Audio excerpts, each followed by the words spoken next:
Alright, gonna try to make this short video about Steam controller, and let's first do this. So, when you're not running any software Steam in the background, it's just basic lizard mode. You have haptic, as you can see here, kind of medium, and default stuff. The buttons, this is being enter. These are the mouse buttons. This is the numeric, is the arrow keys.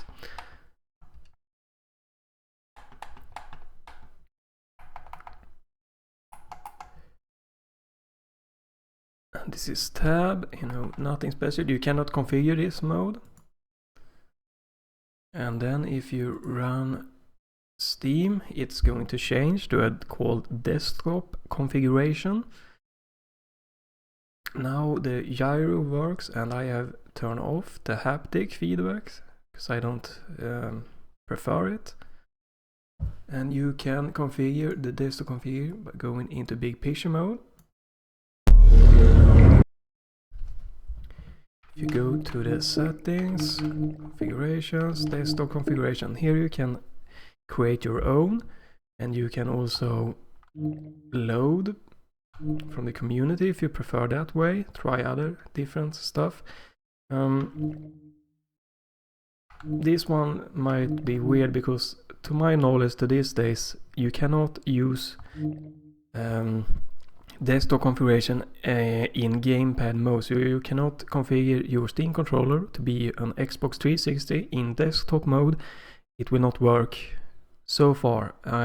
Please provide a video if you have managed otherwise, but to all my knowledge you get use keyboard mouse when doing the desktop configuration. Okay, so other than that, you will not really need big picture mode because you can just right click on a game and edit Steam controller configuration. This will only show up when you have your Steam controller connected and powered on. And there are also another settings. This one, use the big picture overlay when using Steam controller. That means when the Steam controller is powered on, it will switch to big picture overlay. So even if you're running the desktop client, it will enable the big picture overlay. And that will give you access to all the touch menu stuff and features like that. Sometimes for new modern games it works fine. Older games like CSM the second and the first encounter and stuff, older games, the overlay configuration when running big picture overlay in desktop mode is not as stable. Then you can switch to big picture mode and it might be more stable and configure it that way. And the benefit of being able to configure it in game with overlay is that you can tweak the settings and try them out immediately. But you're not really forced. You can use this one to configure it, and then you can disable use. You can disable use big picture mode. That means you will never have to see the big picture overlay, and that will disable some of the touch feature, but not many of the most common and important features. And you will lose the ability to change the settings in game, but you will not have to see or use or anyways encounter big picture mode, except if you want to create a desktop configuration. And desktop configuration will work with all applications as long as Steam is running, but if you run a game like this, you need to configure it or run it outside of Steam for it to apply this desktop configuration. So let's go have a look at this one. I'm gonna just be basically going through what I find are the most important ones of the settings, not advanced, just to get, if you load a community config or something like that, you know what settings that might be good to tweak or look up. And I'm going to be focusing on settings that apply for third-person games and first-person games, first-person shooter. And we have the gyro, and this one is, I have named it to mouse, but it has a different symbol if you don't label it, looking like a globe thing. And obviously it's going to be sensitivity, the first thing you change. And this basically tells you if you want it to be always on, you can choose that. Or when you have your thumb on a touchpad, you can choose which one. It will enable the gyro and motion control, meaning that you can aim or look around while moving your Steam controller in the game. And you can also need this one if it's going to be mouse. That's common for third-person shooters, third-person games and first-person shooters and stuff like that. Mouse are the best one. You can use mouse joystick if the game does not support joystick input with the mouse and keyboard input. Not as accurate, but if you really need gamepad input, you can combine this one. The other one is that you might use joystick camera or joystick move in conjunction with this one. And then you can use it as a steering wheel.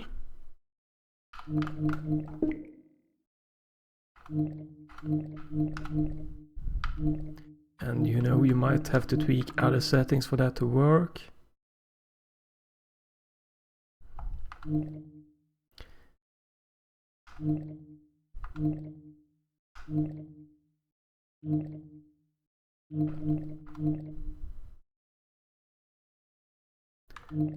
Most are really self-explained, but you know, this is another important settings, smoothing, to get more finer control when aiming. You will get a bit of higher input lag the higher you crank it, but up to, you know, 70 or well 50% over the middle point works fine for me in most fast-paced game, helping to stabilize my aiming, because it will take, if you move it a certain point, it will then, you know, take in the point you moves and it will calculate a nice smooth movement. And the more smoothing you have, the, you know, more points it will take and the more it will be delayed. But this works quite nice. And this is another that might be good. You might, if the movement horizontal and the vertical movement isn't really the same, you know, you move horizontal, it moves a certain point, and you then use vertical and it moves more. You can either increase or decrease the sensitivity vertical scale to make it more matched. Very important, so you feel that the movement are the same and you feel nice, so you don't have to adjust like, okay, I can move this much in horizontal and this much vertical. You know, instead it's like I move this much and the pointer will move this much, no matter if it is horizontal or vertical movement.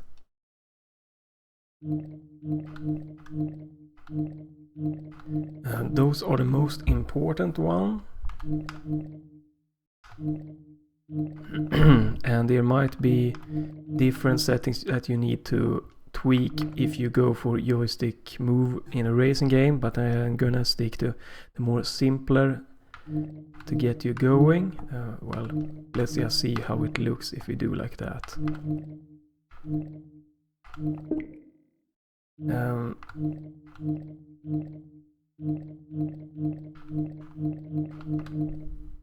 Here again, it's the same things, basically. You can tweak those. You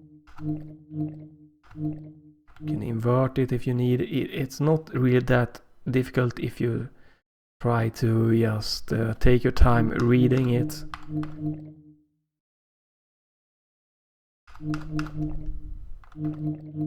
I'm not going into this one because it's getting more to the point where we are getting into the advanced settings, and I'm gonna try to just focus on the basic one. So let's move on.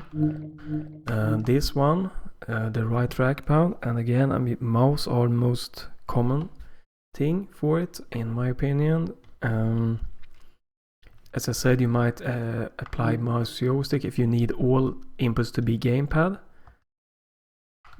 And this is nice. You can add a click action. When you click the pad, it doesn't matter where you click, and you can assign it to anything you want. The main thing might be that sometimes mixing gamepad buttons with mouse or keyboard buttons will not work. Then you need to stick to one or the other, yeah, so you know. Otherwise, sensitivity is a great thing to adjust, and one of the more important is this one, the rotation. Because if you hold your relax, and I hope you can see this, you don't get to like be, this is very uncomfortable. When the left is more natural, a straight, fine, horizontal movement. But you know, it's not the same, it's more of a rotated one. So by using this one, you can tilt it till you find your settings that makes you move in a nice horizontal line. And this is preferably done when running a game, first person or third person, just in a nice spot, standing still. Have the U center and then place it in the middle and start swiping. And if it doesn't go in like a straight horizontal line, you can tweak this one either ways till you get one. And when you're done, try to remember how many clicks you did, and this will basically be the same for all games that you. So if you load the community config, you can always go in and change these settings to the same, and it's really important. Otherwise, we have this trackball. If you want, it means that if you place your thumb, swipe and let go, it's going to keep moving your view, your cursor, or whatever it is that you're controlling when you let go. And this will define, if it's low, it will keep going longer time after you let go, and this will be less. Medium is my preferred settings. And you have the haptics, you have this in the motion control section, also very important. I recommend off for motion control, especially in FPS games, because otherwise it's gonna be kind of ticking or making small feedback all the time. It might be better in the beginning to have it on for the trackpad. It will make a slight clicking noise depending on how you raised it. It will be more intense. Low might be good, start off with. Medium, if you like to have more of a feel how much you move, and try it to your preferred settings. I prefer off. This is more advanced settings, I'm not gonna go into that right now, maybe in another video. And here we have the same thing, smoothing. I generally use a motion control for finer camera movement, aiming, so that therefore I had the smoothing up. But this I need more fast, low latency, quick input, so therefore I lower the smoothing. Not as, might be a little more jittery or inaccurate, but will be much quicker. And this is the same, just so you can configure. Most of the time you don't need to touch this, but if for some reason looking up is more sensitive than looking to left or right, again, adjust this, you know. Best do it in game and try out till you find a nice symmetrical kind of movement for both horizontal and vertical. Other than that, double tap might be a good thing to know about, meaning that if you don't click, you just touch it, and you can then assign it to one of the buttons of your choice. You don't have to use keyboard, you can use gamepad or you can use the mouse.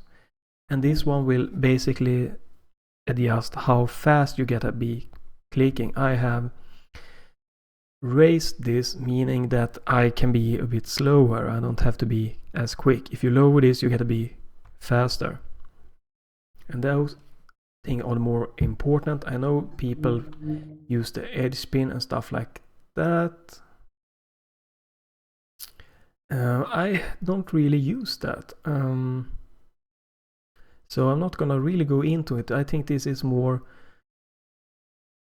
advanced, maybe normal plus user that you can try to get the hang of once you start using. But basically this means that when you reach a certain point on the trackpad, it will start automatically keep moving. You don't have to like swipe and let go and swipe and let go. It just swiped this way and it will keep on moving.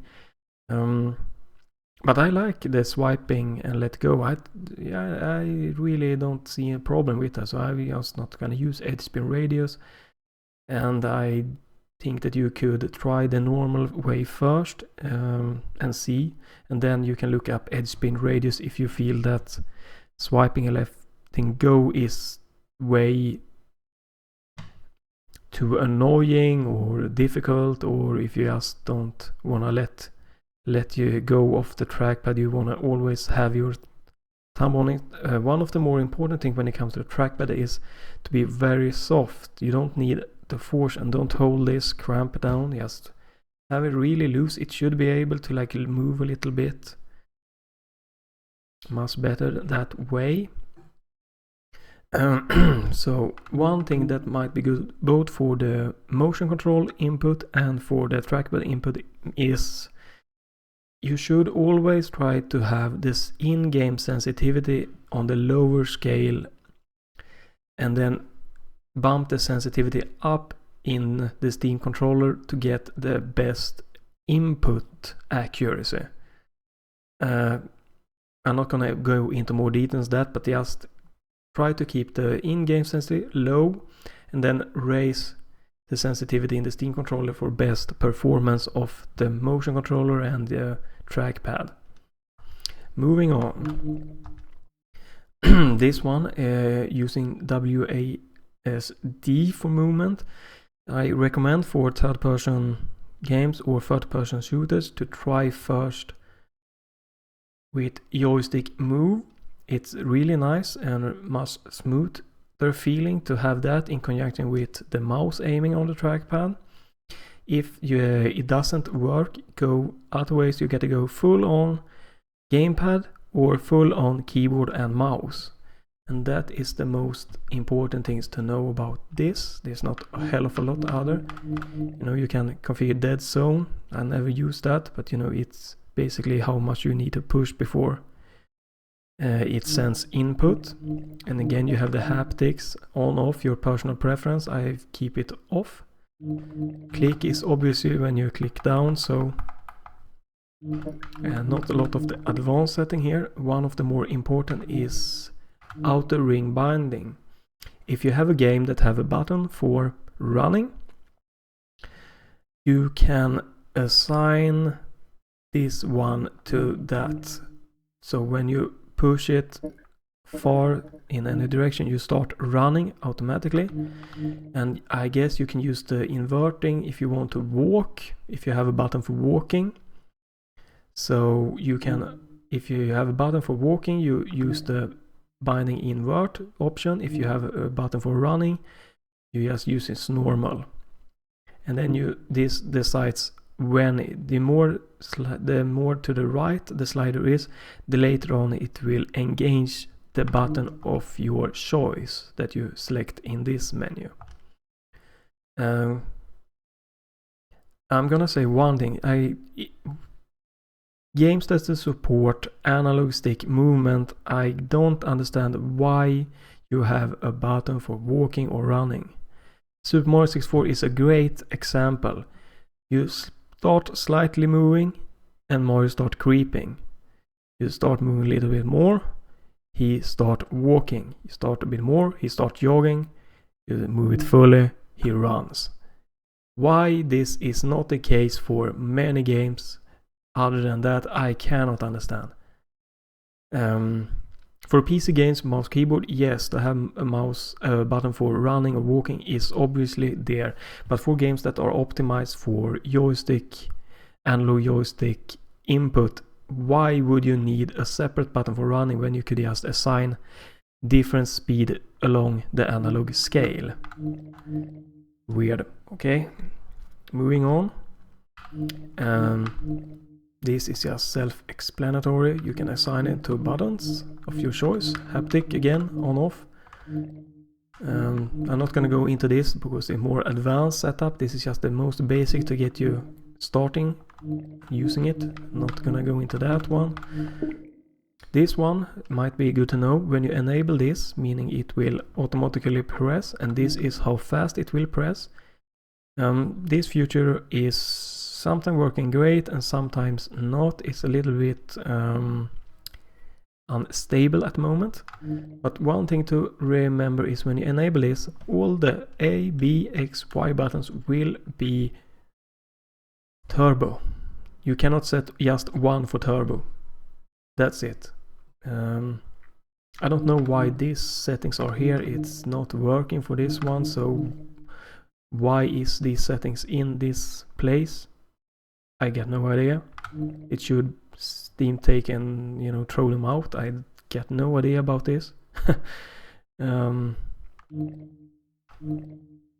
Very much weird, but so yeah, moving on to the next important.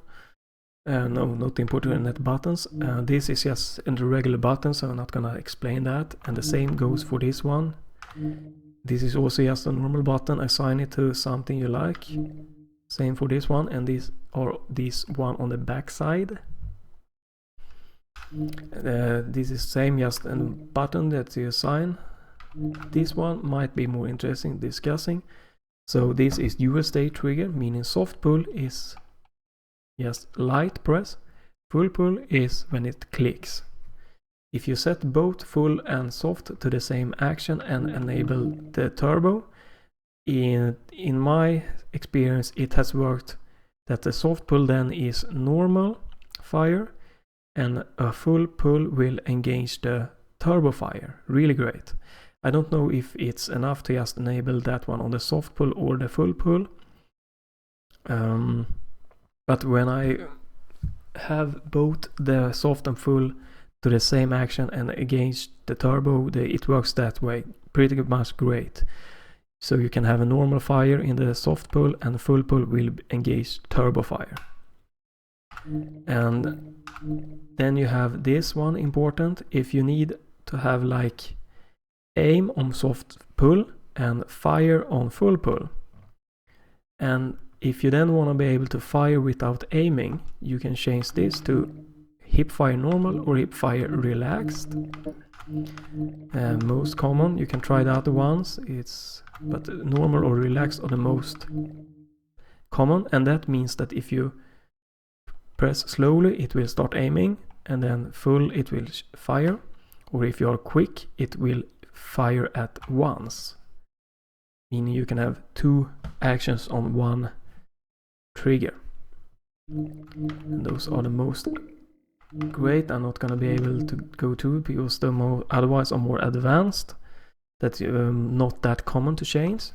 And this is exactly the same. Now we come to the final one. Before that I might just mention this. This is an advanced feature, but I'm gonna just quickly address it because you might be wondering what that means. That means that you can, if you have seen my setting here, and that would be a normal FPS. I'm running, I'm gunning, and then maybe I come to a vehicle, I enter the vehicle, then I can add the action set, and then I can assign like this button to be engaging the action set, meaning that when I press this button it will switch to the action set, and that means that it will switch to another layout which I can configure differently. Maybe I have the motion control gyros for aiming, and I enter the vehicle, I switch action set. Now I can have configured my motion controls be steering wheel, and you know, gas and brake can be different. It basically gives you a second, or you can have more than two, but two are most common, I think. A second set of configuration with are switchable with a button press.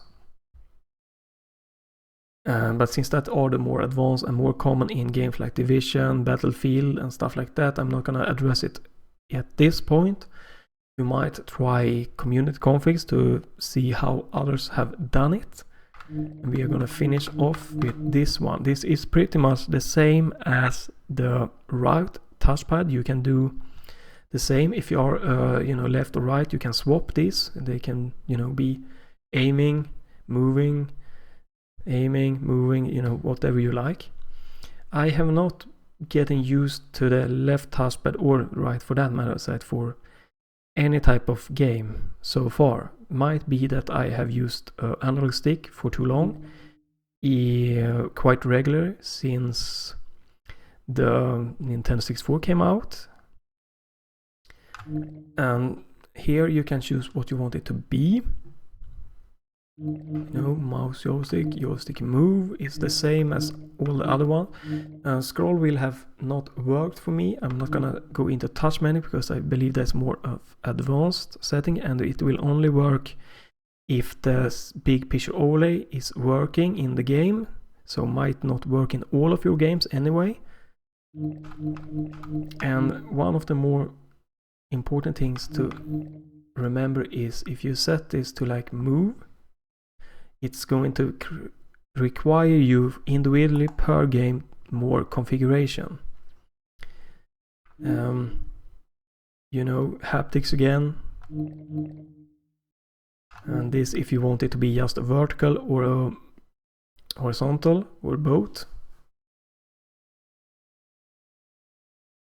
And you have the outer ring binding is the same within the joystick. If you want to walk when you're on the end of the pad, you have a click action that you can assign to, do different actions.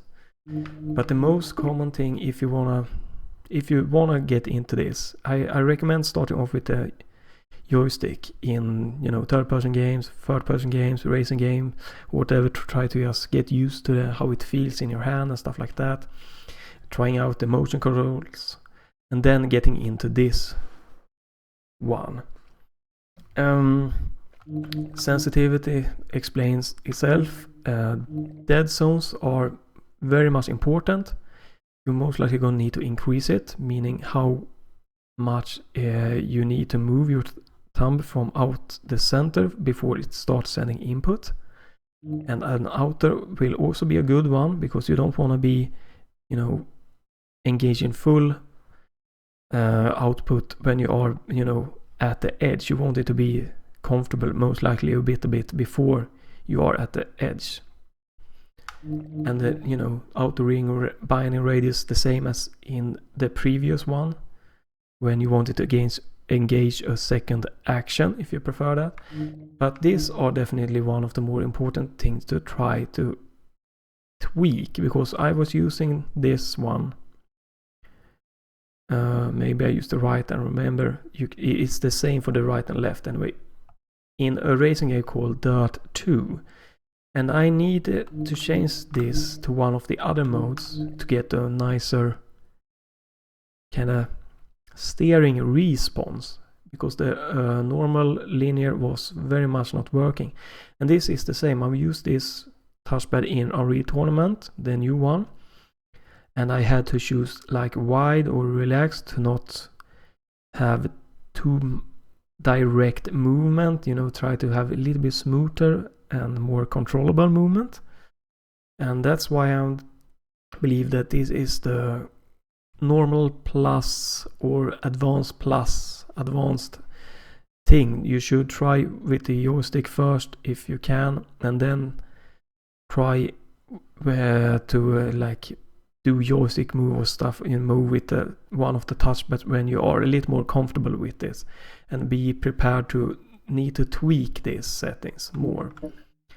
And loading community configs is great, but you might have to tweak this to your personal settings for it to work. There are no, let's see, mouse. Most likely you might not need a rotation mode adjustment for this one, because as holding this, it's more, for some reason, more natural to have more straight, but it's the same if you do adjust it. You can just remember your setting. That will be it.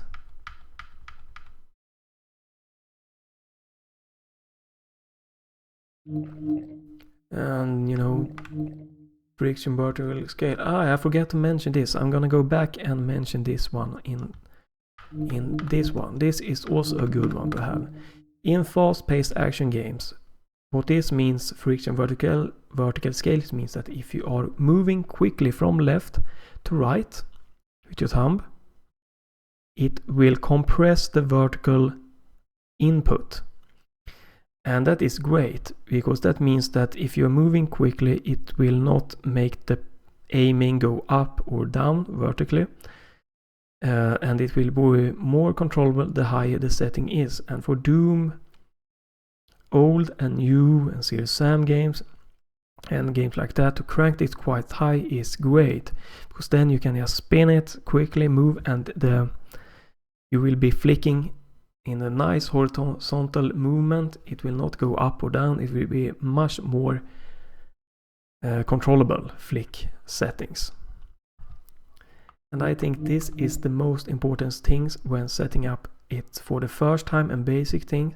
And even if you load community config, you should go in and check the sensitivity on the motion control. You adjust the haptics. If the aiming of the horizontal vertical does not seem to match up, you adjust the sensitive vertical scale, and you can check the smoothing. And then you move on to your taskpad and you do the sensitivity check. You add your rotational preference, and depending on the game you might adjust the vertical friction scale. And haptics again, might check the trackpad mode and the friction is to your preferred settings. And then you go to the smoothing settings, and if the up and down again feels out of place, you can double check the sensitivity from the vertical scale to adjust it a little bit. And then move to the joystick and check out the haptics. And you can, if you can't move in the game but you can aim, you might check if it's set to WASD or if it's set to a joystick move, because sometimes joystick move will not work, so you might have to change that then.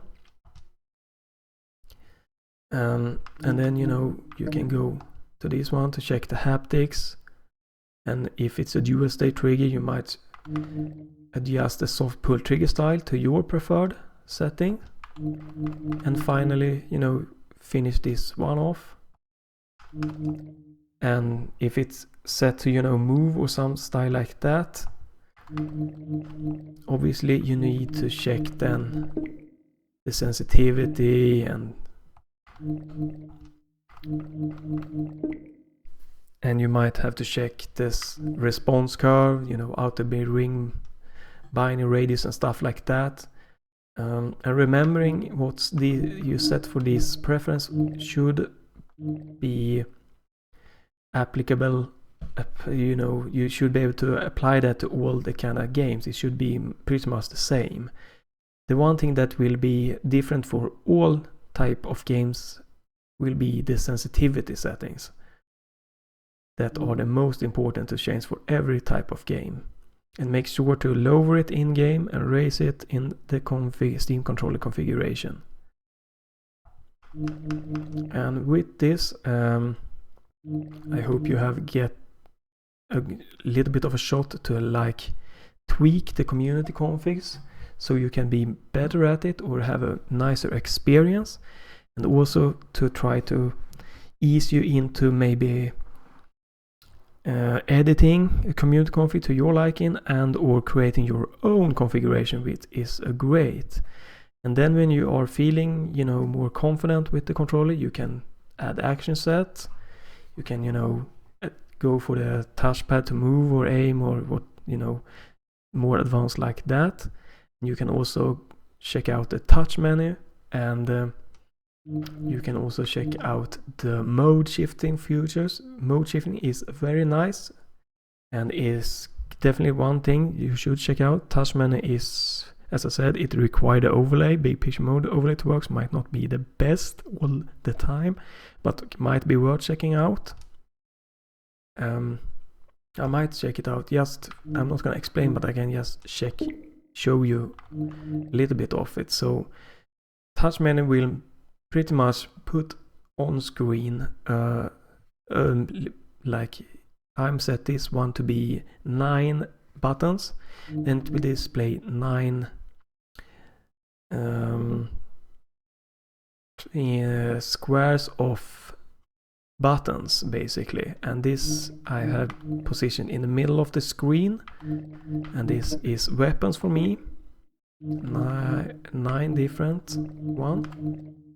I don't think this is you, so maybe I should remove that one. Doesn't matter. Anyway, and then you can have preferred icons or that kind of touch menu style. You cannot, to my knowledge, import your own icons at the moment, so you get to choose from available icons, and you can adjust the color and stuff like that. Might be good for some games, but as I said, requires this big picture overlay to be working. You don't need to run big picture, but you get to have the big picture overlay when Steam controller is connected enable. And I think I pretty much have gone through everything.